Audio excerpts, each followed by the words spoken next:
वो एक भयानक रात थी।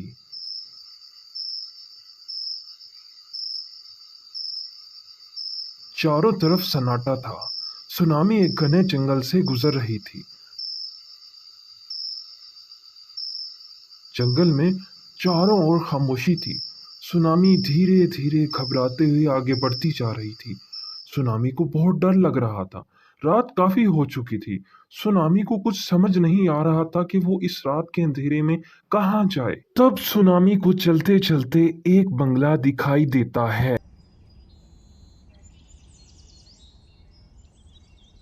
सुनामी को तो जैसे रात बिताने का ठिकाना मिल गया हो। सुनामी की खुशी की कोई इंतहा न थी। सुनामी उस बंगले की ओर बढ़ने लगती है। तभी चलते चलते सुनामी उस बंगले के मेन डोर पर पहुंच जाती है।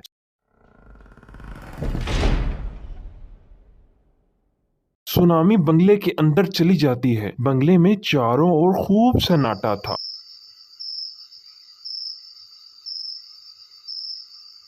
सुनामी आवाज लगाती है, कोई है, कोई है। मगर सुनामी की आवाज सुनकर भी वहां पर कोई नहीं आता। मुझे लगता है इस बंगले में मेरे सिवा कोई नहीं है। क्या मुझे यहाँ रात बिताना ठीक होगा? मगर मेरे पास अब आगे जाने का चारा भी तो नहीं है। खैर, मैं आज रात इस बंगले में ही बिता लेती हूँ। सुबह होते ही यहाँ से चली जाऊंगी। ये सोचकर सुनामी आगे बढ़ती है और बंगले में इधर उधर बेडरूम ढूंढने लगती है। बहुत देर ढूंढने के बाद सुनामी को एक बड़ा सा बेडरूम दिखाई देता है। सुनामी खुद कहती है, छी, कितना गंदा बेडरूम लगता है। यहाँ पर सदियों से कोई नहीं आया, लेकिन मैंने तो सिर्फ यहाँ रात बितानी है।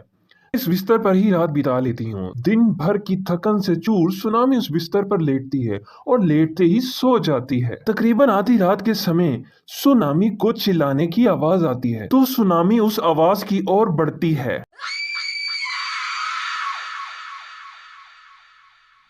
सुनामी अपने कमरे से बाहर निकल कर आती है और उस आवाज का पीछा करने लगती है। तो वो देखती है कि उसके सामने एक उसकी शक्ल की दूसरी सुनामी खड़ी थी।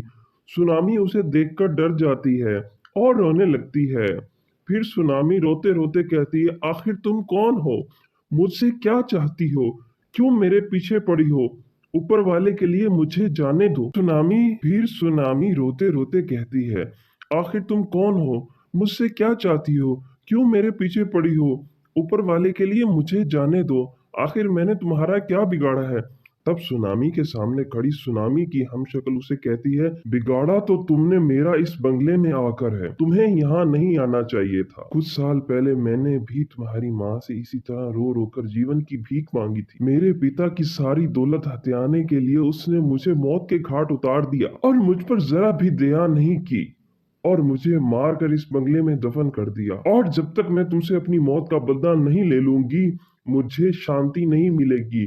क्योंकि तुम्हारी माँ तो इस बंगले में लौट कर नहीं आई, लेकिन तुम तो आई हो। अब तुम यहाँ से बचकर नहीं जा सकती। सुनामी वहां से मुड़ती है और चली जाती है। तभी सुनामी को दोबारा चलने की आवाज आती है। तभी सुनामी एक ऐसे कमरे में जाती है जहां पर एक कैंडल जली हुई थी, जैसे कोई सुनामी का इंतजार कर रहा हो। सुनामी सोचती है कि मेरे अलावा बंगले में कोई और नहीं, तो मुझे चिल्लाने की आवाज कैसे आ सकती है? ये जरूर मेरा वहम होगा।